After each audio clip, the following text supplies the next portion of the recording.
कि मैजिस्ट्रेट ज़ेबा, जब आपके सामने एक आदमी आया और तशद्दुद पुलिस कर चुकी थी उस पे, क्या आपको वापस पुलिस के पास उसको भेजना चाहिए था? आपको तफ्तीश नहीं करनी चाहिए थी? ये आपको इंसाफ का तकाजा था कि जब एक आपको नजर आ रहा था कि वो बिल्कुल टूट चुका था, जो उन्होंने उसे जुल्म किया था, उसके बावजूद वापस भेज दिया पुलिस के पास, और फिर कहते जी किसी को तौहीन हो गई। ये आप जो इतना बड़ा रुतबा है जज का, उससे आप इंसाफ नहीं कर रहे। और जो आईजी और डीआईजी इस्लामाबाद, इनके ऊपर, दोनों के ऊपर केसेस का हमने दर्ज करवाए, इनके ऊपर एफआईआर कटवाई है। और मैं सारी अपनी कौम को कहता हूं कि ये आजाद मुल्कों में ऐसी चीजें नहीं होती। सिर्फ गुलाम मुल्कों में, जिधर आपके हकूक नहीं होते, जिधर इंसाफ नहीं होता, जिधर आइन की और कानून की बालादस्ती नहीं होती, उन कौमों में ये होता है।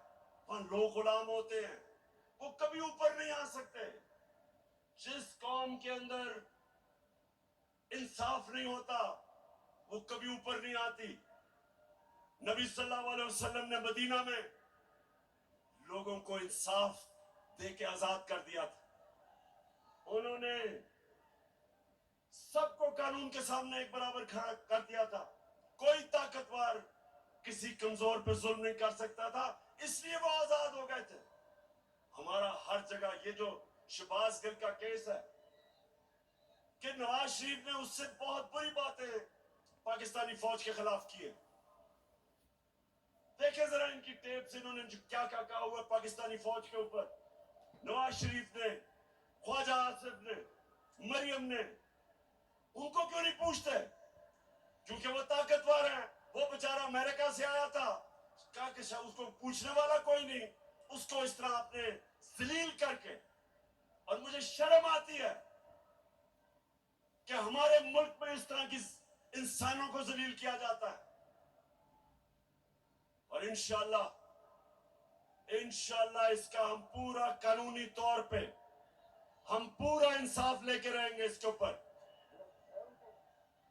साहब, आपने हमारी अच्छी भली चलती हुकूमत को रुखसत करवाया, जजों से जोर जबरदस्ती से फैसले आपने लिखवाए। जनरल बाजवा साहब, आपको 2018 इलेक्शन में अवाम के मैंडेट की चोरी का हिसाब देना है।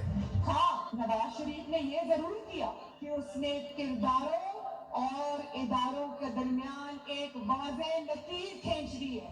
एक या दो अफराद इदारा नहीं हुआ करते, एक या दो अफराद इदारों की बदनामी का बायस बना करते हैं।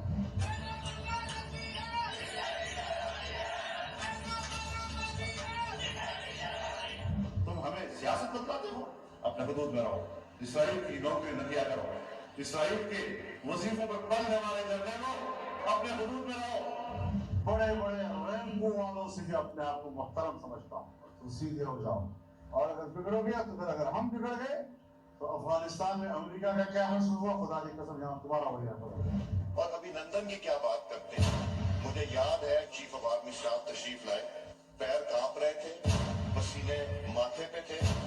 दफा के लिए ये पूरी इंप्यूनिटी के साथ अपना सीना चौड़ा करके डिफेंस बजट को क्लेम कर रहे हैं और मांग रहे हैं कौन से कौन की हड्डियों से गोश्त तक जो है इन्होंने निचोड़ लिया है और उतार लिया।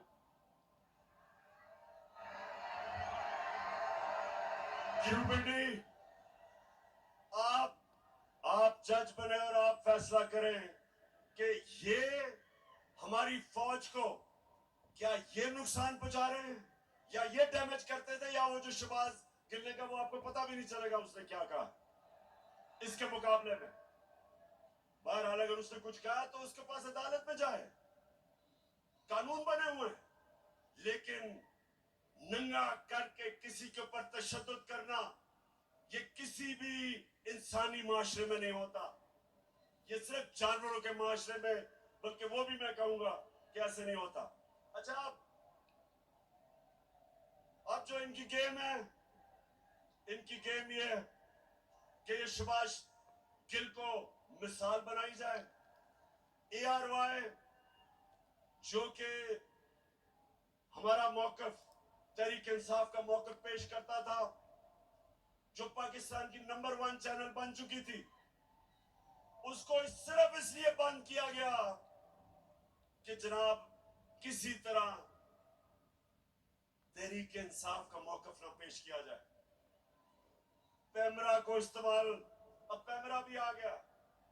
पैमरा कहता है कि जनाब इमरान खान की लाइव तकरीर नहीं हो सकती।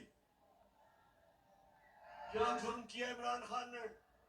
जुर्म ये किया है, सिर्फ जुर्म एक है कि वो कभी चोरों के टोले को तस्लीम नहीं करेगा। ये जुर्म है उसका।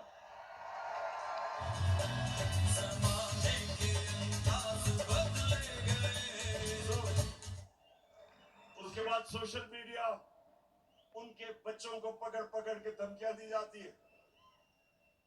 मीडिया की कोई बात करे उनको धमकी दी जाती है। तो मैं आखिर में अब मैं अपने न्यूट्रल से मुखातिब हूं।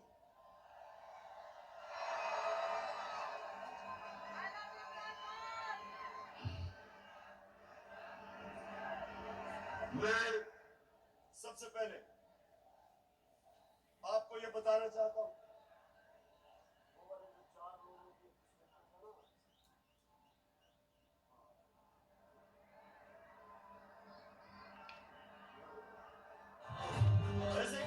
एक मिनट अभी नहीं, अब जरा सुने गौर से, क्योंकि मैं अपने न्यूट्रल से मुखातिब हूं। मैं अब जरा उनको बताना चाहता हूं हमारे से हुआ क्या। जब 25 मई को हमारे ऊपर पुलिस ने तशद्दुद किया, तो पुलिस के अंदर से मुझे बताया गया, पुलिस के अंदर से मुझे बताया गया कि जनाब ये पीछे से हमें हुक्म था, यानी कि न्यूट्रल्स का प्रेशर था कि इनको फेंटा लगाओ। जरा सुनते जाए, मैं इस मुल्क के अंदर मेरा जीना मरना है। मैं कोई बाहर नहीं भागूंगा, मेरी कोई बाहर जगह नहीं है, मेरा जीना मरना यहाँ है। और शायद बाकियों से ज्यादा मुझे इस मुल्क की फिक्र है। तो मुझे ये कहा गया कि ना जनाब हमारा पीछे से प्रेशर है। फिर ये जो चीफ इलेक्शन कमीशन हर फैसला हमारे खिलाफ दे रहा है, पूरा ये जो मुझे डिस्क्वालीफाई करने की कोशिश, अंदर से पैगाम आता है कि जी मैं तो वो तो कुछ नहीं कर रहा, पीछे से प्रेशर है बूट का। फिर सुनते जाए, हमें ये जो ऑपोजिशन है, ये जरा मैं चाहता हूं सुने कि बदनाम कौन कर रहा है हमारी फौज को। ये अभी ये जो पुलिस वाला जो हुआ शहबाज गिल से, हमने पुलिस से पूछा तुमने तशद्दुद, हमें तो पता ही नहीं जी, पीछे से हुआ है कुछ, वो भी आपकी तरफ कह रहे हैं। तो जो भी हो रहा है आज पाकिस्तान में, जो गलत काम होता है आपका नाम लग जाता है। अब जरा ये सुने कि ये जो आपके इस वक्त खैर ख्वाह बैठे हुए गवर्नमेंट में, ये क्या कहते हैं। जिनकी वजह से होता है, जिनकी मदद से होता है, हम उनकी मदद नहीं लेना चाहते। और हम चाहते हैं कि अगली हुकूमत का फैसला पाकिस्तान की आवाम करे। सौदे के बगैर मुमकिन नहीं होती। यहाँ पर अदम इत्मीनान का जो निज़ाम है इस्टेब्लिश बगैर मुमकिन नहीं है। कोई डील करके इक़्तिदार नहीं चाहते। पाकिस्तान में तहरीक अदम एतमाद उस सूरत में अमूल कामयाब होती है जब इस्टेब्लिशमेंट आपकी पुष्ट पे हो। इस्टेब्लिशमेंट करती है, वो डील का नतीजा हुआ है। जब भी अदम एतमाद से होते हैं तो यकीनन डील करती है। इस्टेब्लिशमेंट के बगैर अदम इत्मीनादी तहरीक को कामयाब नहीं किया जा सकता, क्योंकि इस्टेब्लिशमेंट भी एक तीसरी कुव्वत के तौर पे या चौथी कुव्वत के तौर पे पार्लियामेंट में यानी मुकन्नम खुद जो है मौजूद है। सो मैं ये सवाल पूछता हूं, कौन किसको बदनाम कर रहा है। और उसके बाद जरा सुनते रहे, हमें पैगाम आता है, मेरे घर से कोई मिलने आता है, उसको टेलीफोन आ जाता है एजेंसी से, जी कि जी आप क्या करने गए थे? मेरे घर में लोग मिलने आ रहे हैं, पुलिस खड़ी है नीचे, उनके जूते उतार रही है। ये पुलिस नहीं कर रही, पुलिस हमें खुद बताती है कि पीछे से न्यूट्रल्स का हुक्म है हमें। तो मैं आज पूछता हूं कि क्या आप न्यूट्रल है या नहीं है? बताएं हमें। और अगर नहीं है तो क्यों इस मुल्क को इतना नुकसान पहुंचा रहे? अगर इन लोगों के साथ आपने खड़ा होना है, तो क्या आपका ख्याल है कि जो कौम 30 साल से इनको चोर समझती है, वो क्योंकि आप इनके साथ खड़े हैं, वो इनको पाक कर देगी? वो मान जाएगी कि ये नहीं, चोर नहीं है? आपको भी नुकसान पहुंच रहा है। मैं आज इसलिए कह रहा हूं सब कुछ कि मुझे पता है प्लान क्या बना हुआ है।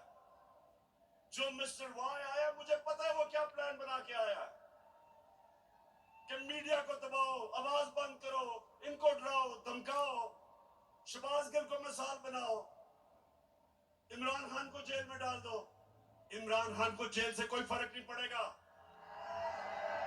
जो करना करो, जो करना करो, मैं अपनी कौम के सामने नहीं पड़ेगा। जो करना करो, जो करना करो, मैं अपनी कौम के सामने सारी कौम को इकट्ठा करूंगा। और अगर ये जो डिस्क्वालीफाई कर रहे हैं जी, फंडिंग केस या फलाना केस, जो भी आप करेंगे, आप अपनी कौम को नुकसान पहुंचाएंगे। क्यों? क्योंकि सबसे बड़ी पाकिस्तान में इस वक्त नेशनल लेवल पे फेडरल पार्टी तहरीक एक ही है, तहरीक इंसाफ। सारे पाकिस्तान में है, सारे सूबों में है। ये मुल्क को इकट्ठा रख सकती है। कभी फौज अकेला मुल्क को इकट्ठा नहीं रख सकती, नहीं तो ईस्ट पाकिस्तान को इकट्ठा रख सकते। पॉलिटिकल पार्टी जो सारे मुल्क में इंसानों को इकट्ठा करती है, वो मुल्क को मजबूत रखती है। उस पार्टी को कमजोर करने का मतलब पाकिस्तान को कमजोर करना है। और अगर आप इसी पार्टी को दीवार से लगा देंगे, जो आप इस वक्त प्लान बना हुआ है, मैं आपको यकीन दिला रहा हूं कि यहां श्रीलंका वाला हाल होने वाला है। अभी तो हम आइन और कानून के बीच में चल रहे हैं, लेकिन जब एक पॉलिटिकल पार्टी हट जाएगी रास्ते से, तो जो हालात है पाकिस्तान में, कौन रोकेगा पब्लिक को? 22 करोड़ लोग हैं। श्रीलंका तो 2 करोड़ से थोड़ी सी ज्यादा उनकी पूरी आवाम है। यहां तो 22 करोड़ पाकिस्तानी है। जो हालात है, अगर इसमें आप पॉलिटिकल पार्टी को खत्म करके इन चोरों को ऊपर मुसल्लत करेंगे, नुकसान तो मुल्क है। और मैं इसी आखिर में कहता हूं कि इस मुल्क के पास सिर्फ एक रास्ता है, और वो रास्ता है साफ और शफाफ इलेक्शंस का। ये जो बाकी तरीके इख्तियार किए जा रहे हैं, एक वो सेटअप, एक जिनके पास पब्लिक में निकल नहीं सकते, जलसा वो नहीं कर सकते, उन लोगों को अगर, और 30 साल से जो चोरी कर रहे हैं, अगर आप समझते हैं कि ये कौम उनको एक्सेप्ट कर जाएगी, कौम भी नहीं एक्सेप्ट करेगी, कोई भी इन्हें एक्सेप्ट नहीं करेगा, ना बाहर इनकी क्रेडिबिलिटी, ना पाकिस्तान में। और आगे हमारे मुल्क के हालात बिगड़ते जाएंगे। ये कर्जे लेके और समझना कि जी मुल्क चलना शुरू हो गया है क्योंकि कई मुल्कों ने कर्जे दिए, ये कैंसर का इलाज डिसिप्लिन से हो रहा है। कर्जे बढ़ते जा रहे हैं, कर्जे का बोझ बढ़ता जा रहा है। ये इस तरह मुल्क नहीं चलेगा। जब तक पॉलिटिकल स्टेबिलिटी नहीं आएगी, माशी हालात ठीक नहीं होंगे। तो मैं आखिर में अपनी तकरीर खत्म करने से पहले बलूचिस्तान के लोग, सिंध के लोग, और राजनपुर और डेरा गाजी खान जिधर सैलाब आए हुए हैं उधर के लोगों के लिए एक तो हम दुआ भी करते हैं, और मैं सारी गवर्नमेंट्स को, पंजाब की गवर्नमेंट को कह रहा हूं कि पूरी तरह मदद करें हमारे इलाकों में। केपी की गवर्नमेंट को कहूंगा कि जो भी हम कर सके बलूचिस्तान में करें, और जो भी हालात है मैं चाहूंगा कि जो हमारे लोग बड़े खुल के ऐसे मौके पे मोबिलाइज होते हैं, इन लोगों की मदद करें, क्योंकि लोग इस वक्त सैलाब की वजह से बहुत मुश्किल में। और आखिर में मैं ये भी मुबारक देना चाहता हूं सबको कि अभी जो कराची में बाय इलेक्शन है, तहरीक इंसाफ जीत गई है। पाकिस्तान जिंदाबाद।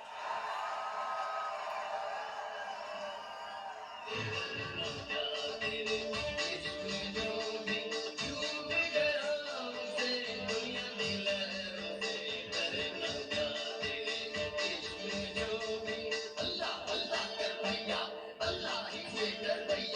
अल्लाह अल्लाह कर भैया।